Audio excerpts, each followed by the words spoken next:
Mengapa negeri yang katanya kaya minyak, tapi tetap jadi pengemis energi di rumah sendiri?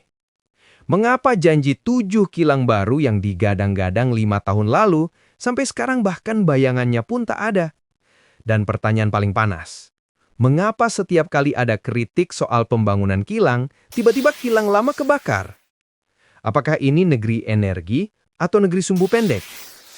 Purbaya Yudi Sadewa, Menteri Keuangan, baru saja melontarkan bom retorika di hadapan DPR. Pertamina malas-malasan membangun kilang. Pedas, belak-belakan, tanpa basa-basi. Ia mengungkap bahwa janji 7 kilang baru yang dulu dijanjikan ternyata hanya pepesan kosong. Katanya lagi, ada usulan investor asing dengan skema Build, Operate, Transfer yang menguntungkan, tapi ditolak mentah-mentah.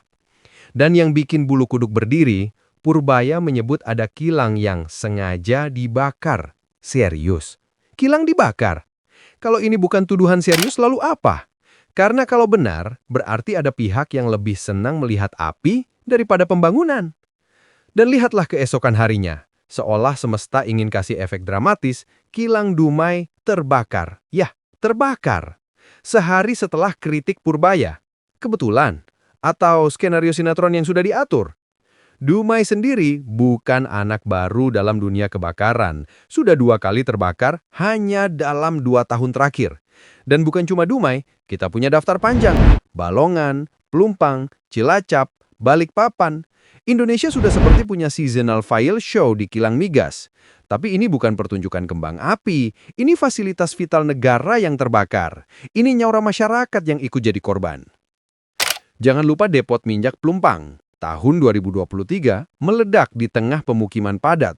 Puluhan orang tewas, termasuk anak-anak. Bayangkan, anak-anak kehilangan nyawa bukan karena perang, tapi karena depot BBM yang meledak di halaman rumah mereka sendiri.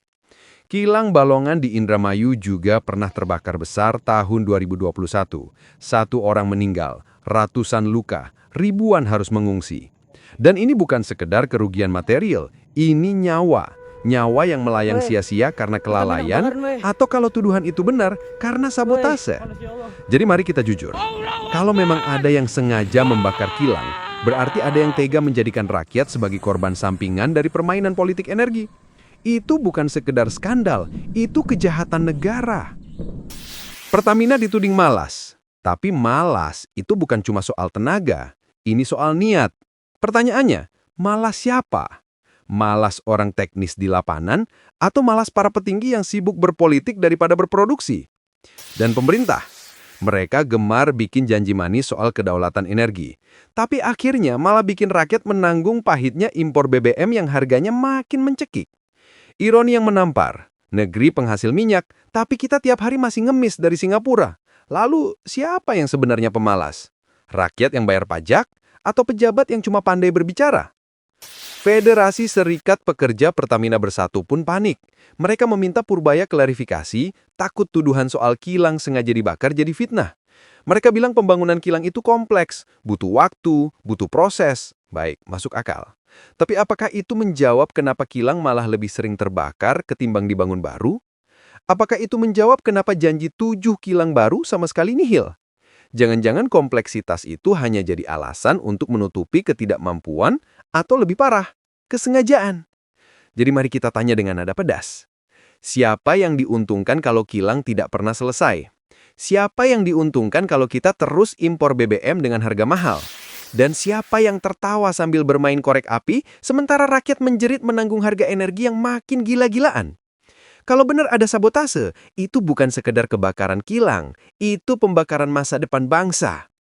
Api di kilang bisa padam dengan air dan foam, tapi api keserakahan tidak akan padam kecuali dibongkar habis. Kita bisa memadamkan bara minyak, tapi bisakah kita memadamkan bara korupsi dan kelicikan di balik kebijakan energi? Pertanyaannya sekarang, kapan kilang beneran dibangun, bukan kilang janji?